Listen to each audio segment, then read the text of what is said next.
Tony D and Little Joan with a screenwriter's rant on Lovely, Dark, and Deep, a unnerving horror film that is about a ranger in the woods. Smash like and subscribe. Thank you for smash liking and subscribing. Check out my books. Links in the description. Comedy horror in South Jersey. It's the Pineys, books 1 through 13. Available at Amazon.com. Don't forget, Kindle Unlimited is free. One of the key elements, I think, of horror, a good horror movie, is isolation. And you don't get more isolated than a ranger in a national park. And so this is about her. She's a ranger. She has her dream job. Here she is getting a call on the radio, and there's no batteries. And is she going crazy, or is there something there? I think there's definitely something there. Here's a very creepy scene. She's checking out something on the ground, and then in the background, someone comes crawling out of the trees. So, I'm not sure what this is based on. If this is based on like an Indian legend or something like that. But there seems to be a lot of screaming, and a lot of freaky scenes. There was a cool thumbnail. Oh, there it is. Oh, what the heck?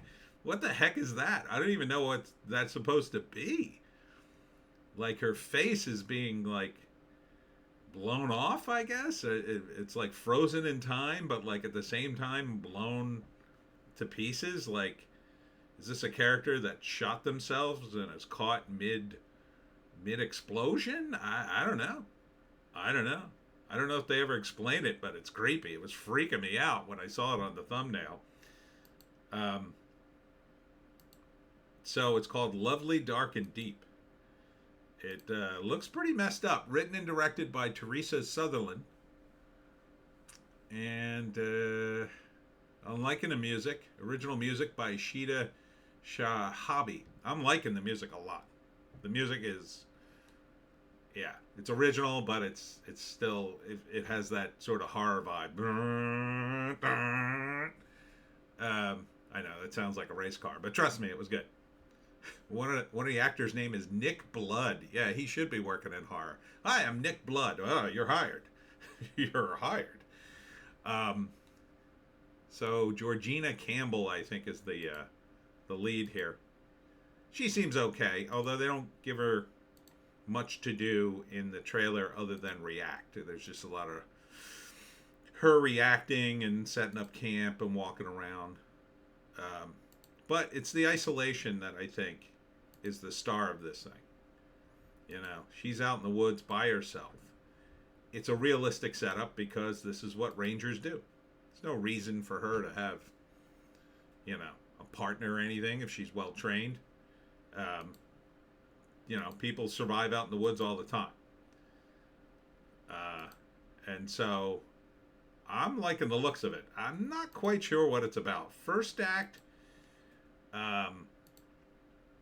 she gets her dream job as a ranger, and it's all very routine. Here's another ranger saying, "Oh, welcome to the team," that kind of stuff. And she, you know, finishes up her training. Don't leave anything but footprints. Kill nothing, kind of thing. You know, be good to the forest. And she is, and she goes out there and look at the vistas. This is a nice movie, at least for that too, right? You get to see beautiful vistas. But then, you know, a few nights in the woods, things start to get a little creepy. And it centers around the missing people in national parks, people that go missing. Why do they go missing? And something is in the woods that's making them disappear. So she's going to figure out what it is. She is a little girl she's trying to track down. Will she save her? Or will she become one of the missing? And so I think here she sees somebody creep into camp. I'm not sure what's going on here.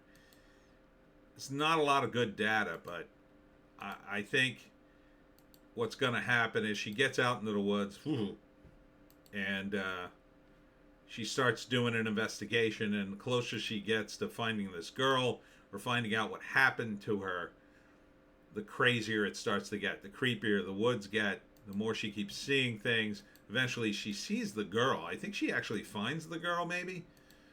And maybe the little girl is hiding from the creature, and it got her parents, maybe, or something like that.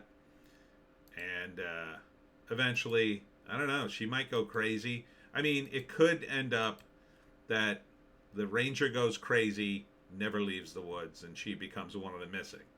That's one way to end it. Another way, of course, the happy ending would be she finds the girl.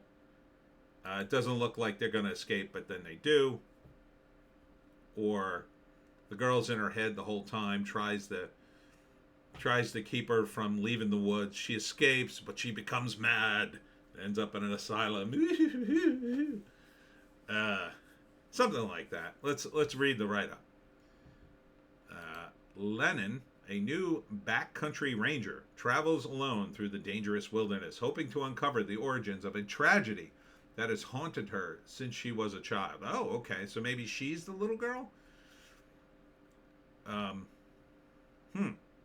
Lennon. The missing papers, the missing posters, I'll say. Let me see if I can find it again. I think it said Jenny Lennon. I think that's her. So I think the little girl she's seeing is her. So maybe she's been lost this whole time. And her present day life as a ranger is a dream. Yeah, that could be it too. She is a little girl. Yeah, here it is. Jenny Lennon. That's her. So maybe she was missing in the past and then she was found, but the trauma did something to her. And that's why she became a ranger, to sort of deal with that trauma. Or she was in the woods and was immediately found, she thought, and went on to live her life. But now it turns out, really, the the life she lived as an adult is just an illusion of her as a little girl lost in the woods, maybe dying. Something like that. Horror movies sometimes end that way. So it could be very interesting. I kind of like the music. I kind of like the tone. I think it hits the right note for a horror. It's unnerving, but it's not gory. It's more psychological. It's not all jump cuts. There seems to be something else going here.